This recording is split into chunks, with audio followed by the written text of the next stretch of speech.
Thanks for clicking on the video and welcome to the channel if you're brand new. For the month of June 2024, we are going to do a pirate theme this month. Now, we'll get to this pirate game book in a second, but off to the side here, I have a whole bunch of pirate themed board games, and this is not all the pirate games we have in the collection, just some of them I was able to pull off directly. And some of these are sealed, but most of these I've had actually played before in one way or another. And I just obtained some fresher copies so I can enjoy this with my daughter as she gets older. So we'll hopefully have time to review all of these on the channel. If not, maybe we'll have to do another pirate theme month some other time. Now, we do like pirate games here on the channel, partly because pirates is sort of like Dungeons and Dragons, right? You have a ship of adventurers and they can fight monsters at times like krakens and skeletons and sirens, and they go for loot and find treasure. So it's almost like a D&D sea themed adventure. So this game book here, this has some interesting history. This is a fighting fantasy game book. Now, Fighting Fantasy is a game series I grew up with. Here are some examples of the series I grew up, published by Dell back in the 1980s. You might have seen these editions if you ever grew up. This went up to 21. Now, when I graduated from high school, I was lucky enough that my mom took me out to Europe on a tour, and out there I discovered that Final Fantasy didn't stop at 21. It went on to like 40s or 50s. I mean, there was a lot of books, and I debated picking up some of those game books at that time, but I didn't do so because London was actually our first stop, and I didn't want to put all these books in my luggage, and I don't think they would stay minty fresh by the time we finished our tours. So that's sort of a big regret. But anyways, that being said, this book was supposed to be number 60 in this series. However, the Puffin at that time sort of ended the run at 59. This book was already developed and made ready, but it never actually came out as book 60. So later on, Wizards started to do some modern reprints of this book, and so finally Bloodbones did come out, and this was published in 2006. So this is a fantastic book. It's very difficult, and I'll go into a more in-depth review in a bit, but this will also be our free giveaway this month.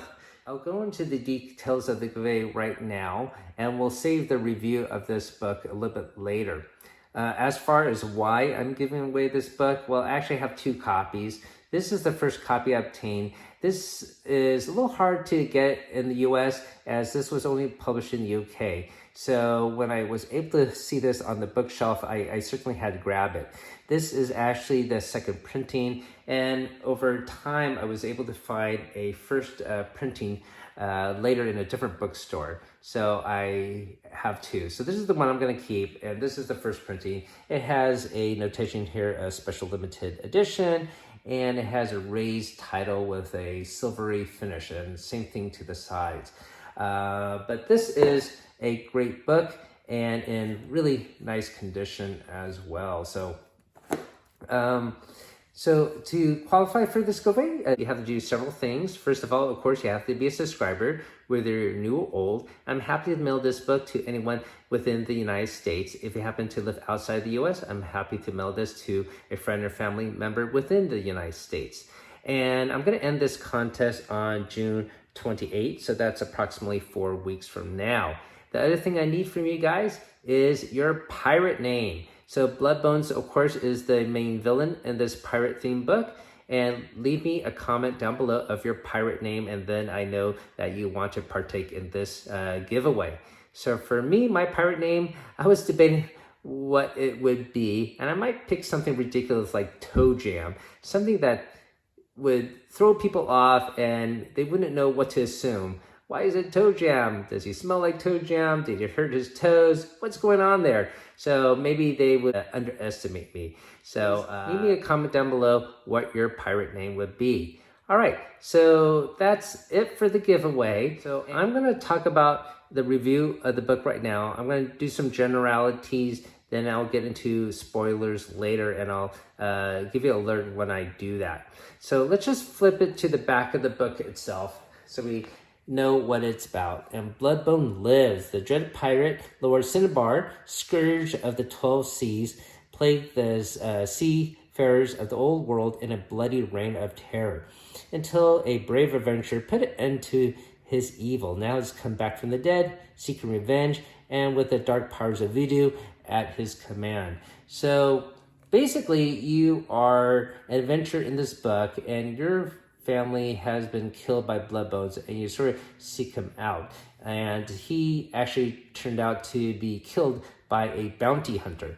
However, you do hear rumblings of him being possibly brought back to life using voodoo. So you're going to have to try to stop him. So in standard Final Fantasy fare, you have 3 stats that you use: skill, stamina, and luck. And you roll die to get your stats, and you roll dice to test your skill or test your luck and do various combat in this game book. As I mentioned earlier, this game book is pretty difficult. In fact, it's so difficult, the only way I was able to complete it was by cheating, which I really feel bad about. However, to go through this book thoroughly, you probably have to have high stats. Certainly at least a 10 for everything that you roll, hopefully even higher, just like maybe even 12 all the way down the board for all your rolls. Anyways, it's a really long book. Most of these books are always 400 paragraphs. However, it's very detailed and involved, and you certainly feel like it's a really long adventure. Once you survive the first act, you actually open up the world to another act, and that feels really large and involved. It could be a game book in itself. And once you survive that act, you get a third act. So a really well done book, despite its difficulty level. Some of the things that make this book unique is there is another stat for time. So every time you explore or do certain actions, you get 1 hour clocked down, and the longer you take, the worse outcome you might have in the future. And also, there are some key words that you have to write down when you go through certain encounters. Certain encounters might trigger other encounters later, and that's how the book can know that, because you have this keyword written on your log. If you don't have that keyword, you can't flip to that page, or you shouldn't, okay? And that lends to the difficulty in this book, because you do have to go through certain arcs to get a keyword to unlock a different pathway. If you don't do so and maybe take a shortcut, you may not actually be able to complete the quest. So it's a lot to remember to go through this winding pathway, but it is a well-done book. The book itself is written by Jonathan Green, who has done multiple other fighting fantasy novels, and he has even come out with his own line of game books published by Snowblind, and that is pretty cool to see as well. I have several of those books. I showed it before on the channel. Maybe I have to do more in-depth review of those. I just did an overview of those game books. And this is illustrated by Tony Hodge, and it has a classic UK Games Workshop sort of style, as you can see here. All right, so I'll just flip to some other pages. If you don't happen to have a set of dice with you, you could look at the bottom of pages, flip to a page, and randomly get some dice values. All right, so that is a general overview of the book. I'm going to go more in depth into it, so if you don't want to hear spoilers about this, you might want to switch off. So the first act of this book involves you trying to find the pirate's lair, where they might be trying to resurrect Bloodbones. You have multiple areas to explore. Let me see, I think page 51 shows, or 52 here, shows some of the areas you could go. You can see it's quite involved, almost like an open world adventure. And this is just one section in this first act. There's other paragraphs that have multiple pathways where you could pick to seek and explore. So there is at least one item that you need in the market. I'll give you a hint about that. I won't tell you what it is, but if you don't pick that up, you will not be able to complete the quest. So you do have to go to the market to buy this one item. So after you buy this item that you need, the other thing I would highly recommend is you buy a lot of provisions, as there is a lot of heavy combat in this book, so much so that at the very first act, you have to fight 3 characters right off the bat.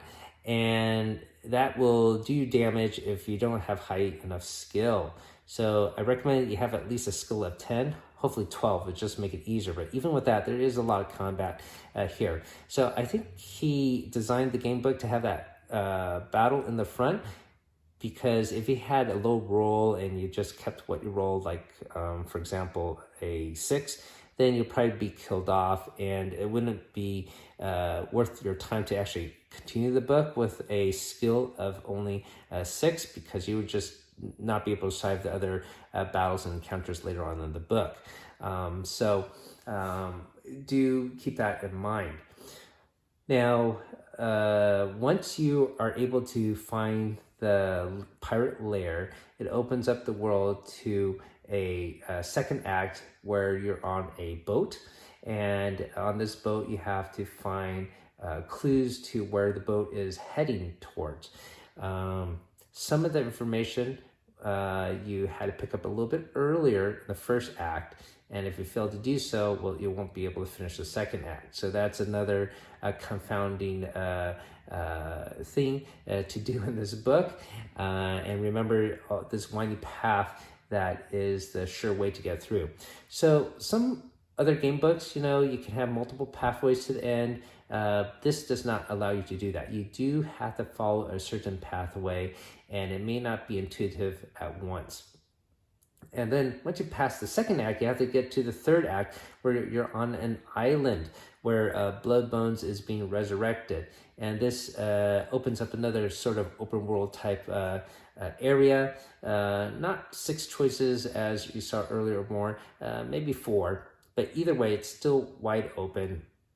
And if you don't follow it the correct way, then you will not be able to complete the quest as well.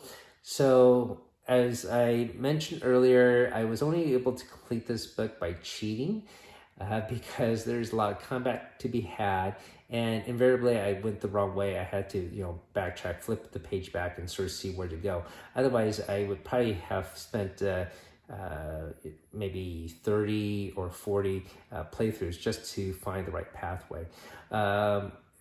It's not frustrating by any means. It is fun. It's just difficult. That being said, if you never played a game book before, this probably shouldn't be your first one. It might actually turn you off. However, if you have a lot of experience in game books, as I have, then this is certainly a great puzzler to solve. So that is my review of Bloodbones, the Lost Final Fantasy book.